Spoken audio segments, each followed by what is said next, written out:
Mirundi mama Molina Matovu mama nyongera okuba nti kusabira munga yongera okuba nti akususa oberenga oddawo obere ku muzuuli bingi bitambula mu ggwanga nga tulabe kuno waliwo bannaffe kitalo nnyo waliwo basibe bataano bafudde babadde bali ku loole nga batambula bagenda okuba nti bagenda mu kulima naye mungu yabagenda bafuna akabenje bataano ne bafa abakola 10 ne bafuna ebisago kyannaku ate nga babaddeko n'abasibe abali ku rimandi ne twebuuza omuntu abeera ku rimandi ate atwalibwa otya okuba nti agenda mu kukola ensonga eyo teyabadde empoomu eri bannayuganda wamu n'okubanga waliwo obunkenke wakati wa DRC Congo ne Rwanda bweyongedde okuba nti busajjuka buli omwaso ajja munna kuba mune ku luwonzi nti gwo vujjira abayekera bankuba gwokola bwoti bingi tugenda kwa tubiraba wamu n'okubanga ne bannansi abasawo bagamba nti wali mutukanga kana tujja kuba nti tujja tudda ku mirimu twediimye n'okubanga era Kibalama yazemu okuba nti asituka aga kibiina kya NUP kyange Bobi Wine amugjeeko ku bukulembeze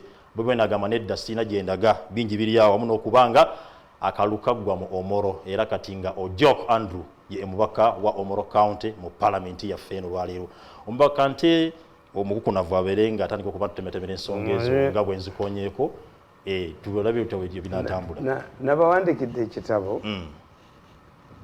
amayesuuti yenera omwana yagitunze omwana ne kusade tumuleete Sande omuvuka omukiga Sande tugenda kuleeta oberenga musajja omukiga omwana designer ate mwana muto but when you look at him botuna wakolera kafuka tonyo bwekati ninga atakole on Sunday we promise to go mukiga ense mulabeko yes bukiri yabona promote era nende suit ya jimpad ne mukiga njakubanja mukiga ategenda muwayo ku sente kituufu weyo addemu ku wadde nanga mfudde mala queen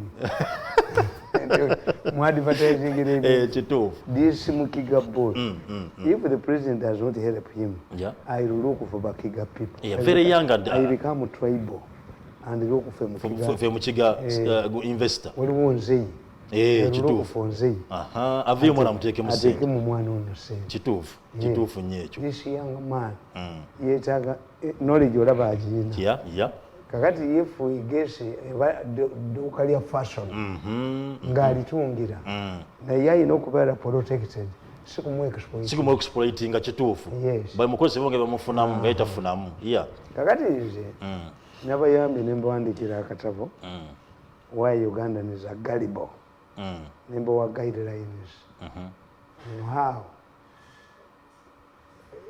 I've made the political science simple and logic lwaki mubeera mu bizibu nga bino byemwogera at times I'm harsh ono Juni yoyo Tamale and I embarrass him in public why nti ali mu crisis ayina bafani zinagenda embalanga sabona yayina ngane yayina bafani ayina ali tormented by women ayina peer influence kakati ate itayina guidelines nze zinafuna nti nze aba generation yaffe abazalibwa mu 50s twabenefitinga mu bajjajjaffe mwakula ne bajjajja when you read all my books I tell you the source of my wisdom my father's wisdom the family wisdom the village wisdom my knowledge and natural intellect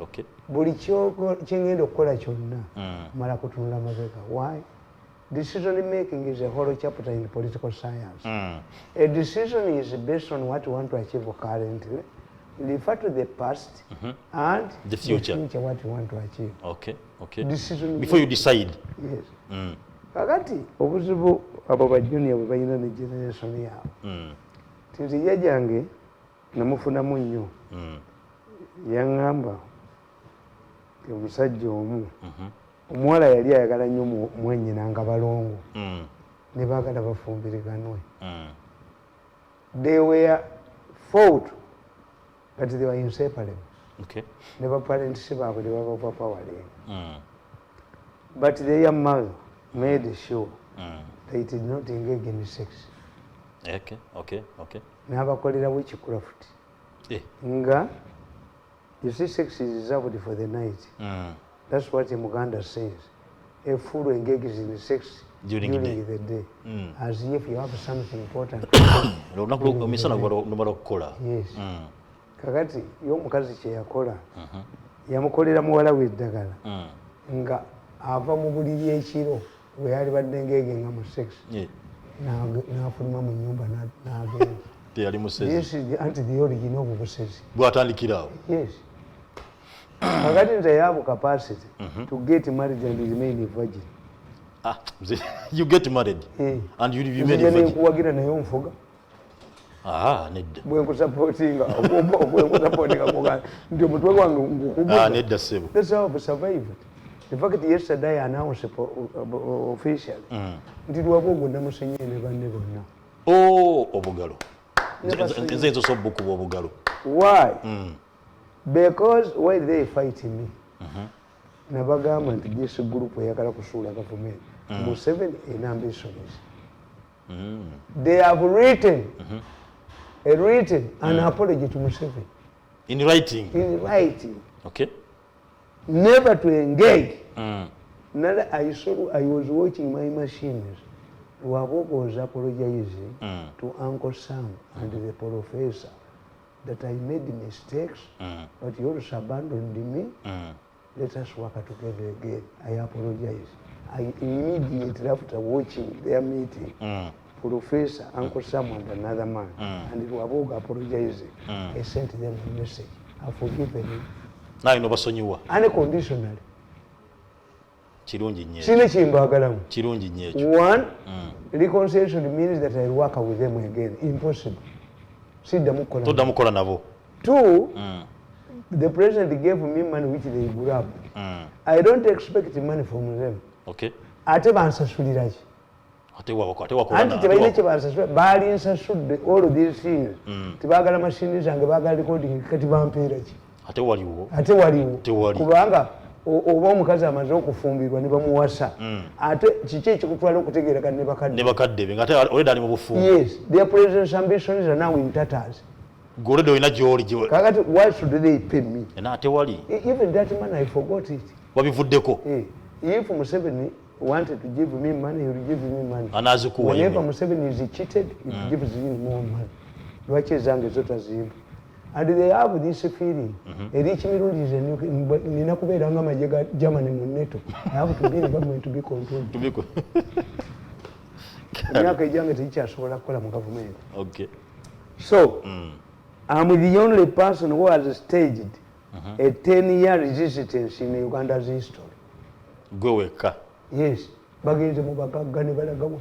Nze buli mugagga gwe nkubira essimu bane mweza message nti njagala ssente. Mba mu blacklist. I have the money. Okay. I have the money. Nkukubiranga nkusaba ssente oba nkusabye oba message. Nina kye nnakolera. Kase toddamu nga nkubula kale bagenda kukuba okumubesa essimu omutwe. Buli gwe blacklist nze talidda. Talina kudda. Tajja kudda abasempi njojjanga kwe n'atuma muwala we ne mubesa essimu omutwe. Kasola atumangayo omuntu wange ne mubesa essimu omutwe. Babo bannabbanja. Batumangayo omuntu wange ne mubesa essimu omutwe. Wabatadde. Yes. Anti babadde babakozesa nti me I can go more center, go kola even my relative. Me I check you. Me I have the money. Okay. I'm capable of creating money. I'm an intelligent man. Yes. Kakati nkugamba nti problem yammwe ne wandiikidde akatabo. Evaluating situations. To these days, it's deprofessionalization. Deprofessionalization means nti tulina ne bu medical journals. Because tukyalaba musawo. Immediately abasawo batono. Kakati what happens? Tizo na painkillers. Bazikuwa until you see them. Until you see them musawo. Nti erinyo erikuluma omusawo omugezi takyakula linyo. What if it is ekibuno? Omanyi nti erinyo lyokulamu ogamalamu. Kigasobola okuggwa. Buli lyokulamu ate erikuluma liba lisigadde. Libe bwe kiri. So kakati tukiyita deprofessionalization. The introduction to political science. I've written for a book to be able to evaluate. If nurses go on the strike, National Trade Union, you must have allied workers. Two, you must know that the company has money. kakati kenkubuuza aba gavumenti bwe beediima how many people go for government hospitals zebattiramu abantu tebakyagendayo kuki effective y'abannansi erirudda abantu baavu bakyagenda mu malwaliro you must have a total an effective strike nti bw'ostrikinga bagenda kubeerawo impact. Yes, you have allied workers even those in private hospitals must also join you naye ogenda kustrike abala bagenda bakola tebabisobola mulina okubanga muliwo mu kitole omukazi agenze mu ddwaliro lya gavumenti agenze kutanda ne bamubbako ensigo omusajja yagenze mu ddwaliro ly'emulago ne bamugamba nti pulesa emukubye ne bamusala bwe bati bagenze okutuusa omulambo ewaabwe amagumba bagasiza kujjamu obusomi amannyo bagagyeemu talina maaso kati abantu batyayo ekyembaga nti waspoilers as government yagazetinga etteeka to regulate gundi human pass gundi abo mubasibe abakoze ekyo abakola ebyo kubanga they are madding the waters for you kituufu yes niye muzeyi Tamale bwe kibanga abantu balina kozi bagamba bongeze ku pay n'enkombeko gye bakolera mu sini government never nebatisa kubuulira tuyina kye tuyita a one way traffic. The moment you say country privatized operating in a private sector oba tukyalina monopoly tulina monopoly ne competitive monopoly mu economics pure monopoly and competitive monopoly. Competitive monopoly means you are not the only producer of the commodity. Yes, as long as there are people in private schools government teachers are don't enjoy pure monopoly because they have competitors. You have competitors. As long as you are working in the government hospital, in nurse, or private hospitals, you don't enjoy your monopoly. How many people come to government hospitals? Mubatira abantu. Nganamba daga tekalimu. Kuba n'eddagala tiri mubakolera bukolezi kapapa. Mubawandikira kati genda ogula eddagala ate. Do I come there for examination? Kyovula bano bakozesa UCC. To switch me off. Kuba UCC ina monopoly. Yokayoka yeriwo. Kaona kayina empali bakayita bakazi kubula. Kayina empali bwe busambi obutono. Waliwo kino ekisajja ekiganda. Kiyina amanyindo bwegati. Oyinza okugamba nti abalongo ennyima z'abalongo zezifunguze. Babidduse emisinde babibuuzaaniya n'enkolobako empali nakino kirina akanyundo ekiganda kino akanyundo agalinga abalongo abafunudde ennyuma. Kyepakira ku pulogulaamu zange kati ze mwagalawo ndazigaddewo njagala mundagire enzireyo obategeera nti baba bamanyi monopoly beyenjoyi bwe bakujja bakakubi ku mikulu nakino kirina amanyindo bakikubi these are people's program jakini okwasa omutwe. Mzee Tamale, solution government jataddeyo ku bantu abasawo yebakakukudayo okukola bagenda kuba bagobwa ku mulimu. Is that the best solution? The government can even ignore you. They don't quarrel with the people. Yes. Abasawo ignore nonsense. Until you see where you would see the effectiveness of the strike is the death. Ngabantu bafudde omukazi yafiiridde mu ddwaliro balinga 10 abaakafa kubanga abasawo beediimye. I know you. I play a contempt card. Yes. Mirambo gyagudi mugezi. Once Besigye was put in prison. Wavuddeyo abeekalakaasi. Twalabyeko omubaka Adeke yakwatiddwa, deputy mayor Njula yakwatiddwa. Oyo omukazi yakwatiddwa waawa. Wengulu eyo Adeke. Wesoloti. Kati waki ekitegeeza? Ekyajjusizzayo n'omubaka wa parliament. Because you are judges, I wonder whether you have a judge. By the way, you have UFDC. A judge at the high court level is guided by logic, not by law. By law. There is no sensible judge who can remove a member of parliament through an election petition. Nga bayinayo bana. Nga oyambe ekibiina. Ekinolede abantu oyo tebannamuzaalayo ali mu Uganda mwokka. FDC erina abaka batono nnyo. Yes. Ate gy'onyigiza gyongera okuba nti ojjayo. You're helping NRM. Tasangibwa mu nsi. Mubasanga wano bakubira amasimu. We mean what do you are? You are Ugandan. You are building a democracy. You think what could disqualify this man? Let me tell you. If you are disqualified for bribing, you don't participate in the election. Kati judge akoze eki. This man will come back. Akoze kiri kyasakirire ekimujisaayo. Babakubira amasimu. and they're going to be local judges. Why don't you learn, you judges? The former deputy chief justice, the only job you could get, civil aviation authority, Kavuma. Where is Katule? The former chief justice. On agenda could down. You from retires. Where will he go? Where no longer Mulimuchi? Bagano for export. Mumuloko. Mumwekereje y'abasodokisi mugenda kubeera abafaza temugenda kubeera ababishopu. Teri omusajja e Kenya. Chief Justice yatunuulira nga Uhuru ne Ruto bawangudde akalulu Malaga n'ategeera Kenyan politics because he's a Kenyan n'amanya n'agamba nti no, once the Kikuyos join with the Kalenjins they rule the country. But is this the Kenya we want? Politics is a mirror of society. We must be represented. Kenya is based on tribal kingpins. N'akasazamu n'abawena ku nkaaga. What was the 60 days before? Yali amanyi tewali asobola kutegeka kalulu na ku nkaaga. Uganda tekasobola. Tekisobola sente zimu zijja mu baki? Mu ba donors. But because the Uhuru's had the money, omusajja echi yali ayagala. In politics, you create a contradiction to solve a problem. Yali ayagala begatte bakolega national unity. Until the elections. Yes. Ye mulamuzi yakyali agoba. Okay. But fortunately for the Uhurus, they have the money. Money determines the politics. Money is like a wedding. Oyinza okwagala okubeera best man. Best man nga yayagala kuba na mugole. N'agamba best man nti nze nja kweyambaza. Omanyi bw'ojjamu muganda wo naye nga bestman ekimweyambaziza kwana mbeka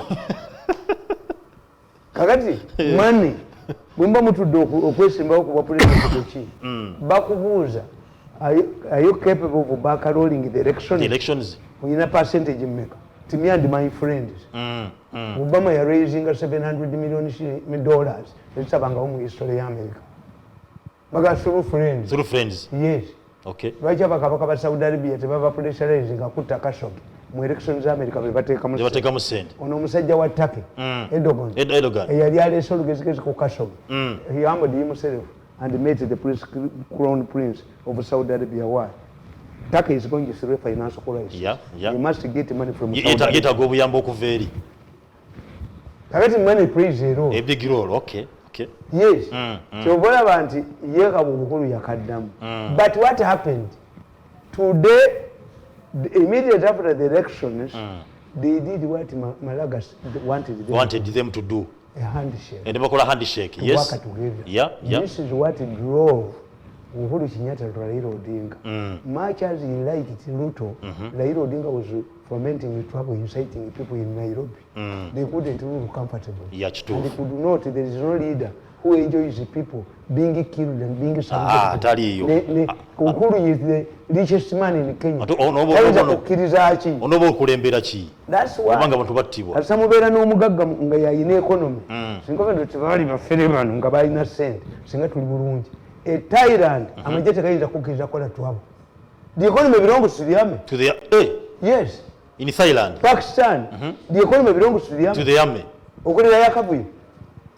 Oh, by not safeguarding the economy because it belongs to them. Rich people, abagagga bwe babeera nga be banini economy. Kati India, do you believe tata ayinza okukkiriza economy? Tasobola kubanga. Naye tata tayingira mu byabufuzi. Naye Hyundai bwe yabiyingiramu. Kampuni ya Hyundai bagiteeka ku ttaka. Kituufu. Ne Hyundai naafu. Kampuni ne bagigabanyamu. Once a rich man is in Zambia, Rupia Banda, a rich man in Zambia, bamuwangulira ku 2,000 teyawala za mpaka. Why? Economy ejja kufa. Uhuru Kenyatta.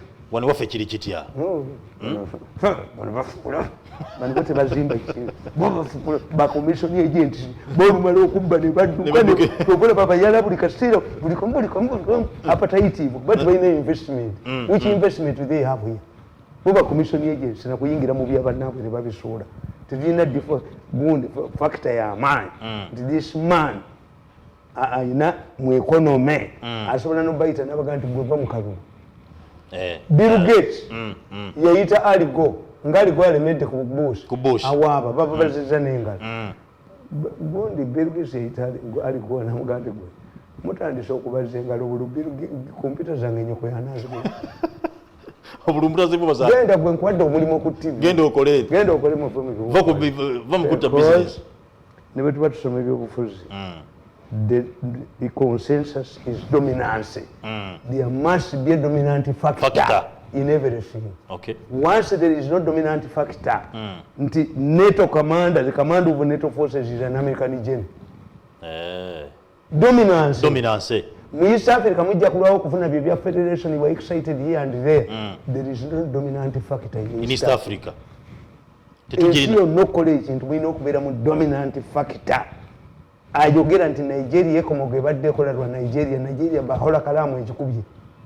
South Africa musadaka ine ekizibu. It has the resources ne amajiga yoga abazungu.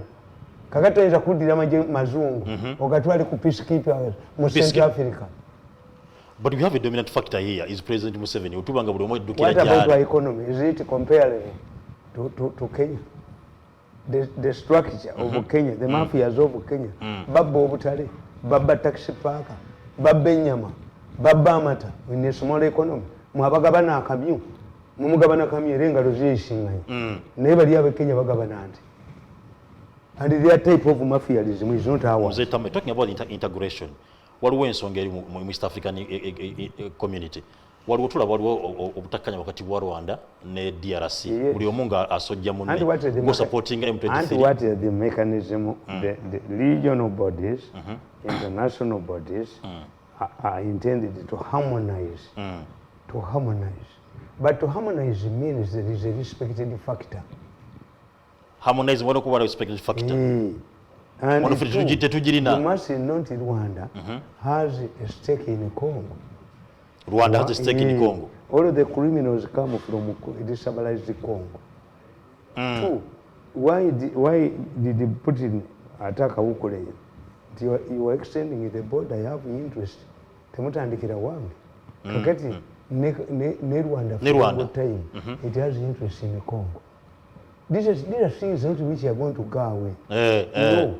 Did you believe that because I've forgiven you, will ever work with you? Somebody about the ambition is not second sentence over president. A change in which company to work with. Will you forgive you? You can't see the work to Musiru.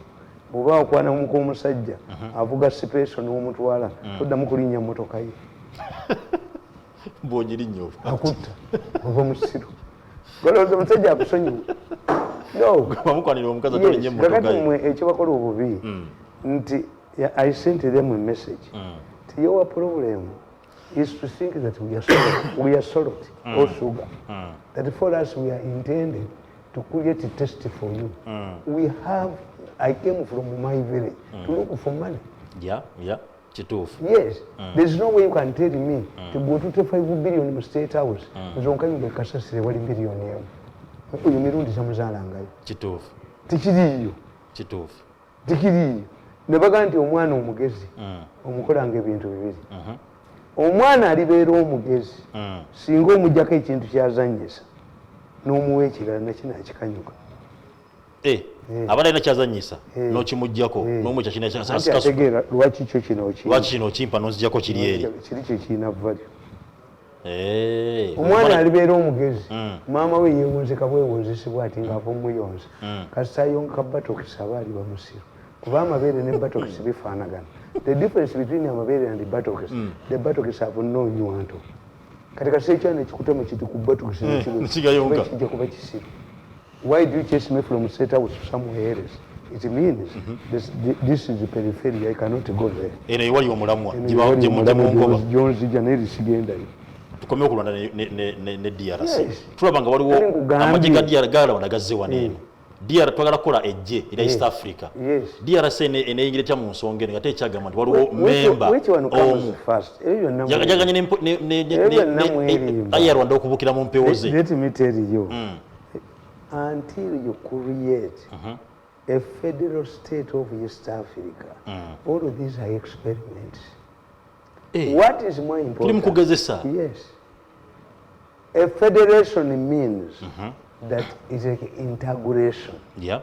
Abantu basinga obungi mu byalo bagenda ne badya ku Christmas ne baziira wamu. But if you sit in somebody's house ani alya nkoko nkulu? Yes, you have come in somebody's house. But if mugenze mu kisaawe, who owns the kisaawe? Tewabeerayo. Mubeera equal. Okay. Kakati unless you form, which one comes first? Kubanze nkubuuza nti okudduka obuko nsooka kuwasa muwala wo. Bwekiri. N'omukazi okudduka obuko osooka kuwasa muwala wo. Anadduka bameka? Kati which must come first in East Africa is the African government, the federal government of East Africa. Not the army. CBB, in a cooperation. This is a cooperation ekomogani. Okay. Because these soldiers come, entities, and I've told you the East African army, who is going to be a dominant factor. The Kenyans have a professional army. They know when the army commander goes. They rotate. Yours is different. Somebody can be an army commander for 10 years. In Kenya, only 2 years. And of a specific age and qualifications. So, you know to be fanaganya. Yes. Into European Union. Eina Parliament. Eina Bank. Eina a centralized authority. Eina court. Era Bungereza bagiwa Astoni. Ne bamuwanga yakulya buli kintu kyonna. Bungereza yagenda. Why? It cannot surrender its currency. Bungereza ine ebintu bisatu. East Monarchy, the Premier League, and the pound. Tesobola biwaayo. That's why they opting for Brexit. Buli kimu kyonna Europe yawa Britain concessions, they refused. Bargain. Sovereignty.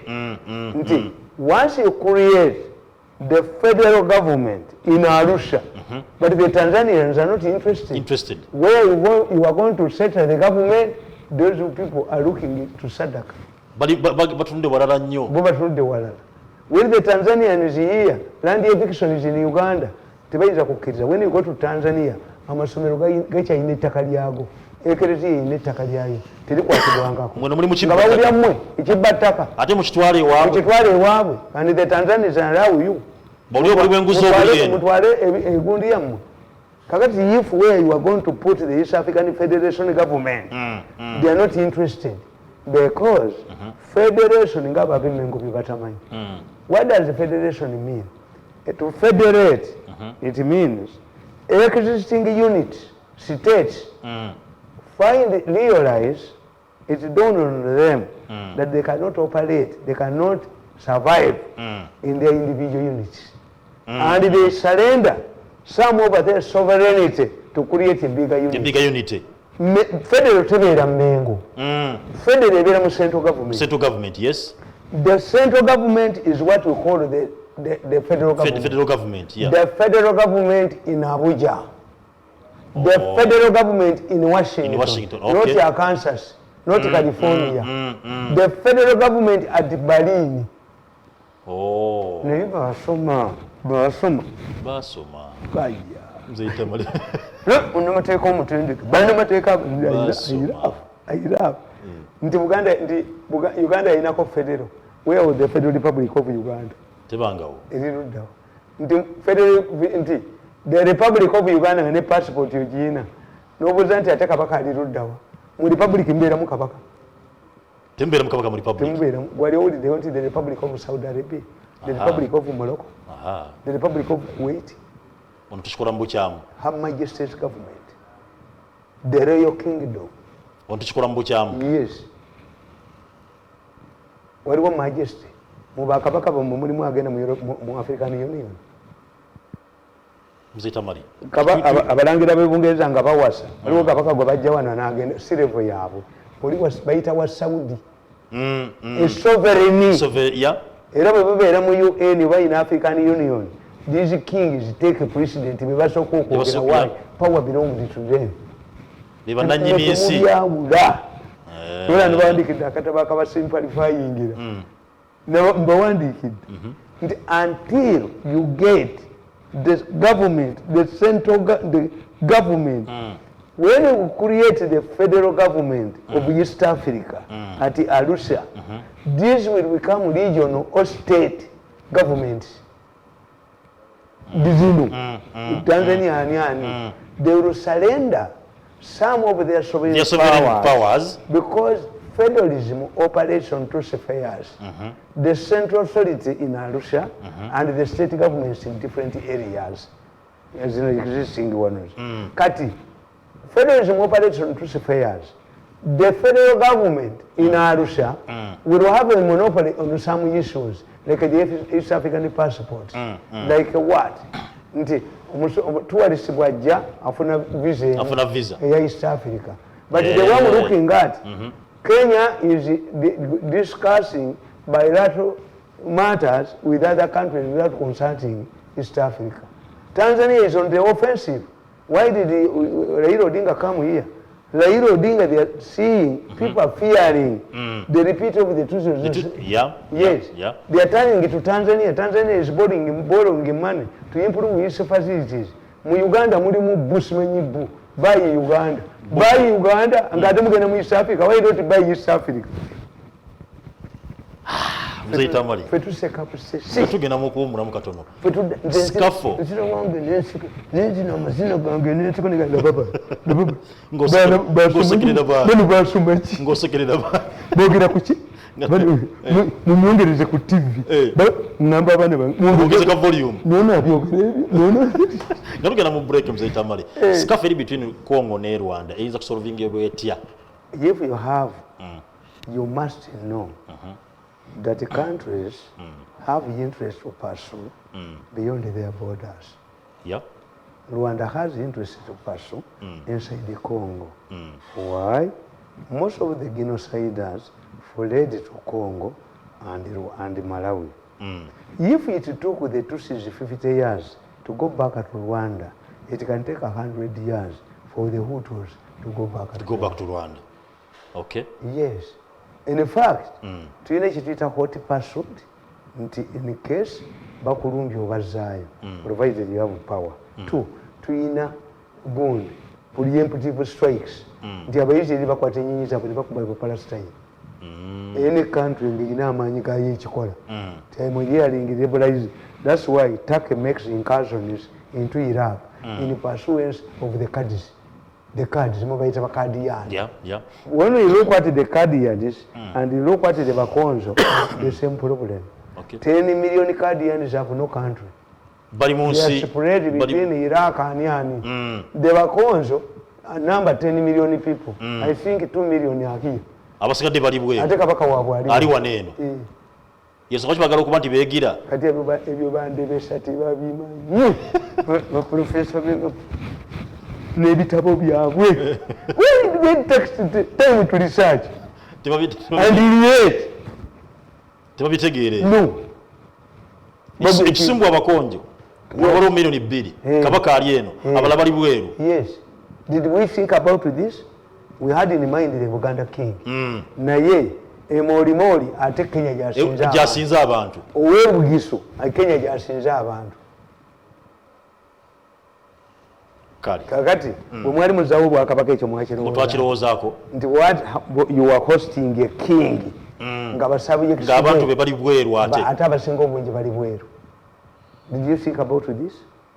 Bwe mwali mubikola? You were preoccupied by Uganda kingdom. But why? Why Uganda kingdom? Why Uganda kingdom? Mweyambisa fire brigade methods. Mu politics tweyambisa fire brigade methods. Atekawo bugubugu gwe muzikiza. Yes. Kakati ffe n'omukwano gwange muganda twali excited nga tugende Congo. Nga tugenze Congo. Bilioni 6 zafiire Matadi. Bannayuganda baabakubire Congo emiggo okuva mu embassy UN yabajjayo. We lost 6 billion in Matadi. And we encourage people to go back because you are excited. What mechanism put up an insurance promise that once you lose your assets, your business in Congo, you will get. But do the Congolese forgotten you about Chisangani? ng'omubaka wammwe yali Belgium yagenda ku embassy ya Congo Belgium naye anywa omwenge bamukuba abakongo ne bamwasa omutwe. Tuli mu kuzimbayo nguudo tugula borders. Ettaka lyani ly'Ababirigi muzimbeyo babagobeyo. Omubirigi abatunuulidde bw'ati muteekayo se ajja bafuumuulayo omubirigi. Who owns the land titles in Congo? Nchikadi yalina land titles e Congo. Tudda n'ekintu ekyokubiri tunulira ensonga ya Kibalama wamu n'obukulembeze bw'ennyumba. Basegerera.